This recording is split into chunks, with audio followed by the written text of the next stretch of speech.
You are the sweetest bastard ever squatted to crap over a pair of shoes.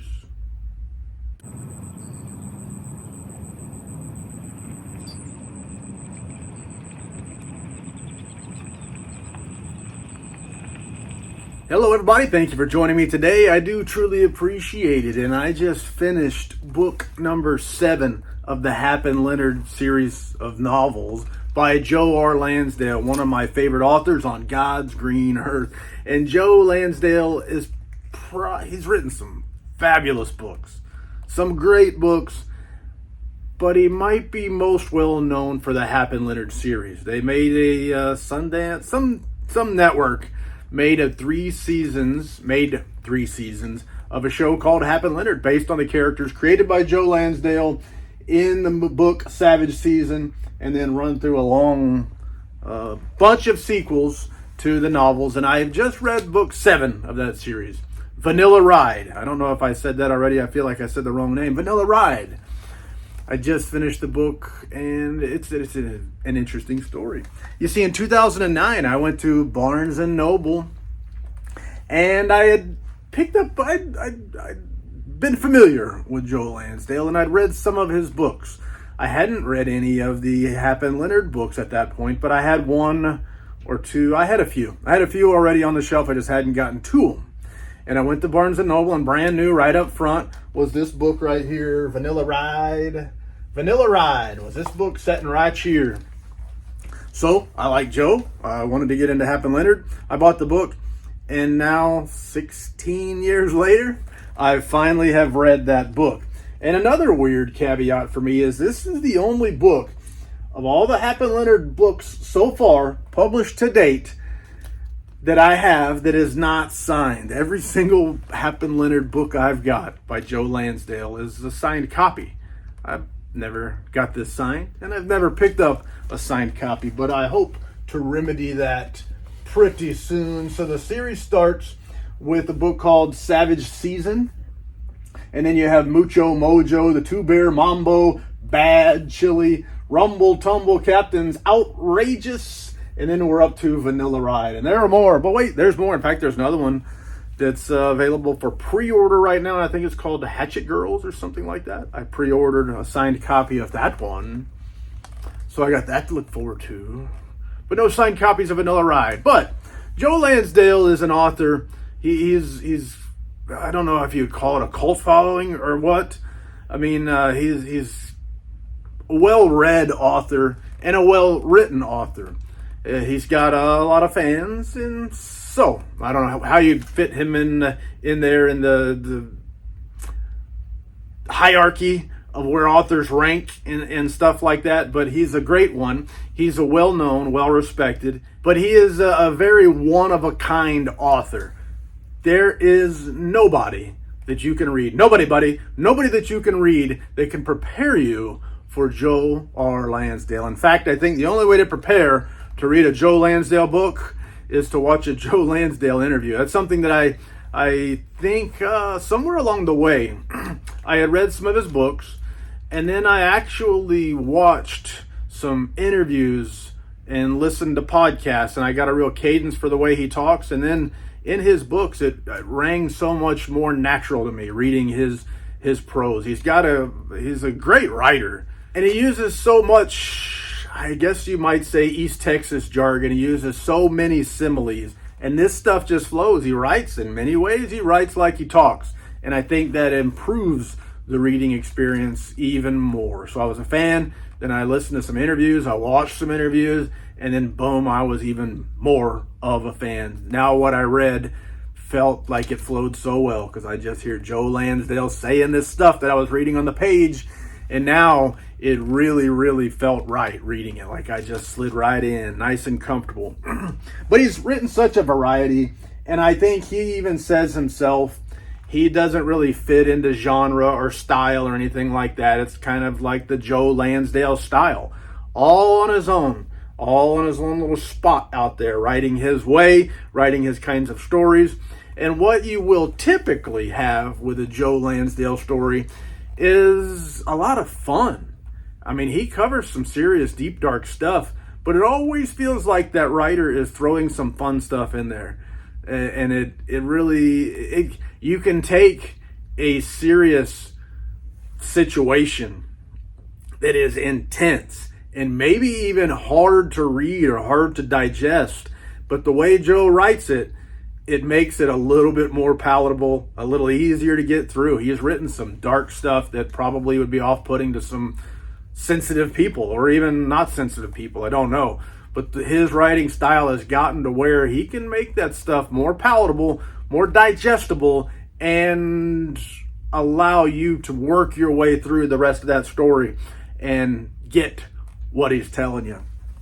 So he has a range. You got some of the really serious dark stuff, and then you kind of have more the other side, more of the fun stuff. And Hap and Leonard has become more of that fun stuff. It didn't start out quite that way with Savage Season. It was a little bit more violent and disturbing and such as that, although he did put his style, his fun style in there, his similes, and we'll talk about some similes that were in Vanilla Ride. I think he has a poop fixation, by the way, when he wrote this book. Maybe it was something that he ate. I don't know. Hope you got it taken care of, Joe.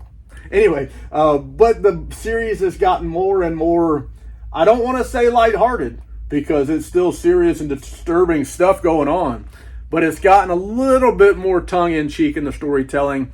But again, it is serious enough, realistic enough, that it becomes, that it's still possible to suspend disbelief. There are some stories that go too far, not from him, but from authors, where they go too far, to where you say, this is just impossible, this can't happen, it can't work, I can't take it seriously, and now you have to look at it as something fantastic and out there. And Lansdale doesn't go there with the Hap and Leonard series, but he does take it far away from the center of the storytelling. And I think a lot of it is the witty dialogue, the quips, the sarcasm, the jokes, the fact that Hap and Leonard are guys that have spent their lives living at the bottom of life and been through so many terrible, hard, death-defying times, that when they face hard times now, though they may know it's serious and though they may be scared as hell,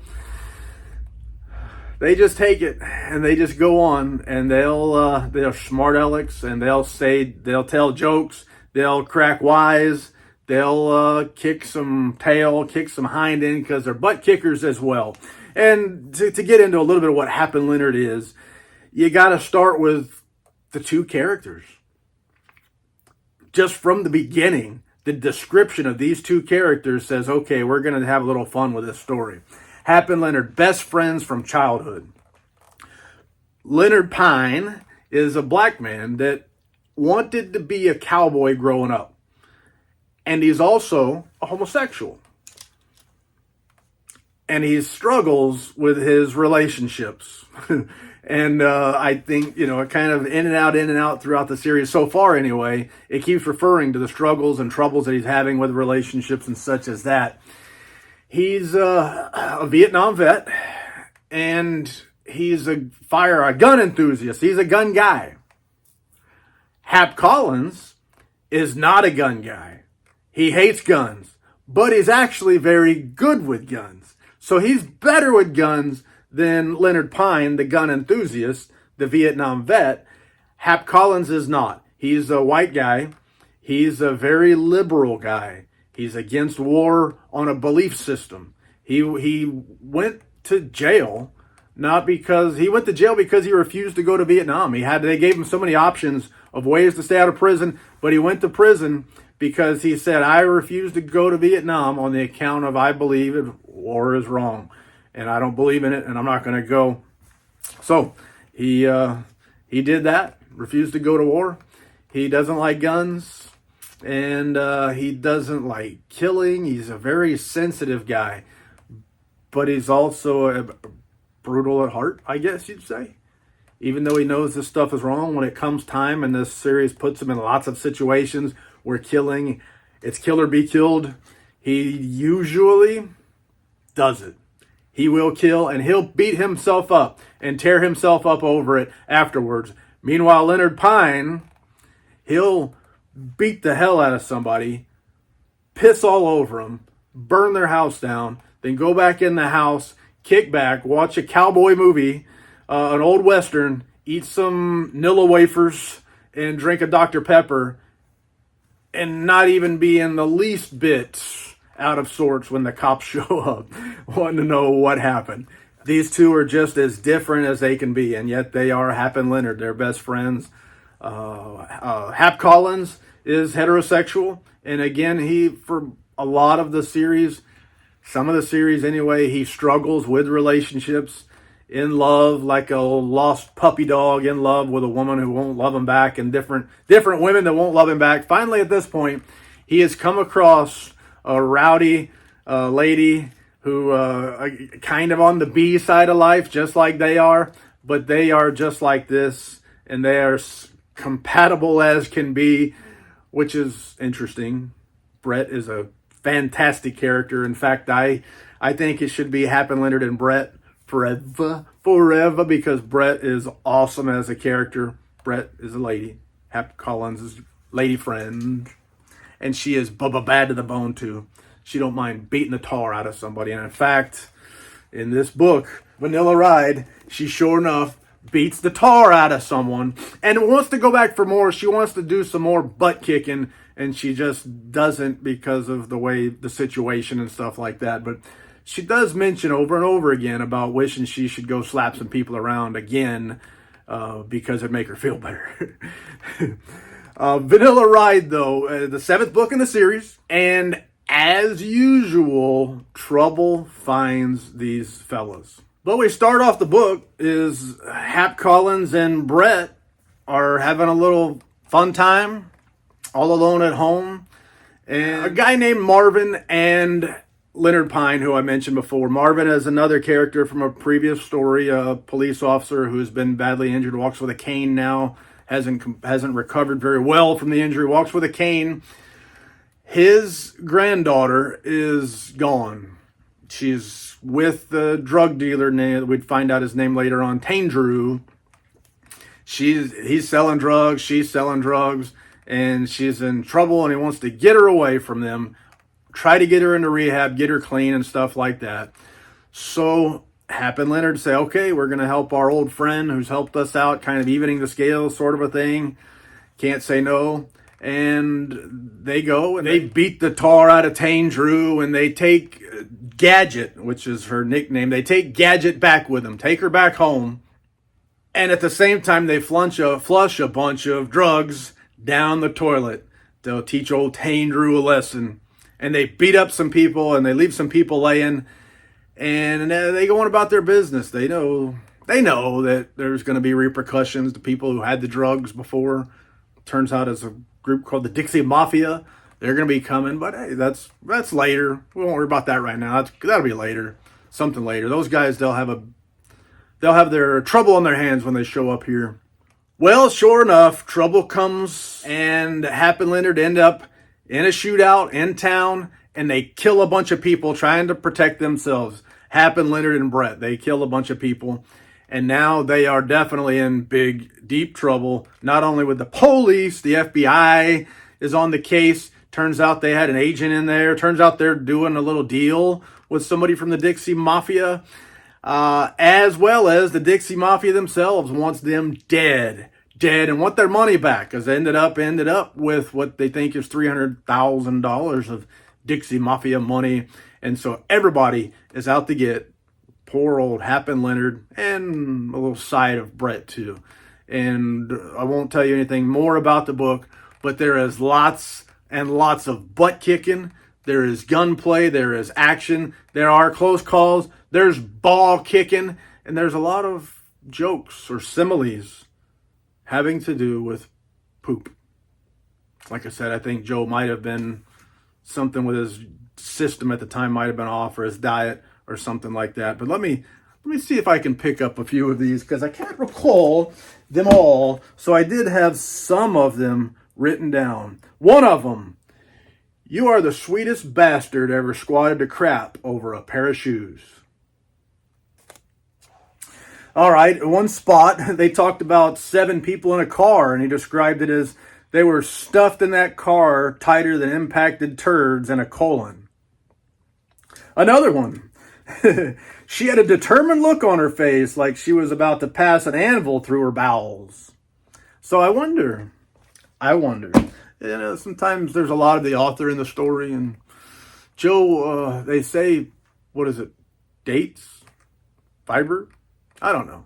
Laxatives, there's stuff you can use. But a great book. Vanilla Ride. What do I think of Vanilla Ride? This book was worth the wait. I should have read it a long time ago. I'm just, reading a lot of stuff, working my way through the series as we go. But reading Vanilla Ride makes me feel like I must hurry up and jump right into Devil Red, the next book in the series. I'm looking forward to that. But I'm going to rate Vanilla Ride, book 7 of the Hap and Leonard series, out of 5 stars possible. I'm going to give it 5 stars. I love this book. I loved every second of it. Every step, every page. Fabulous from start to finish. The Hap and Leonard series, I strongly recommend you start at the beginning, because characters die, characters are introduced, characters and relationships are developed. There would be stuff in here that you would not have any idea what the backstory is, why people owe people, why a person's relationship is the way it is.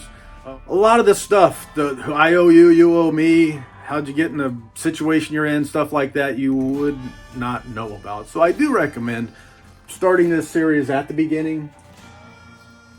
But Vanilla Ride is one heck of a ride. And Joe Lansdale is one heck of an author. One of my absolute favorites.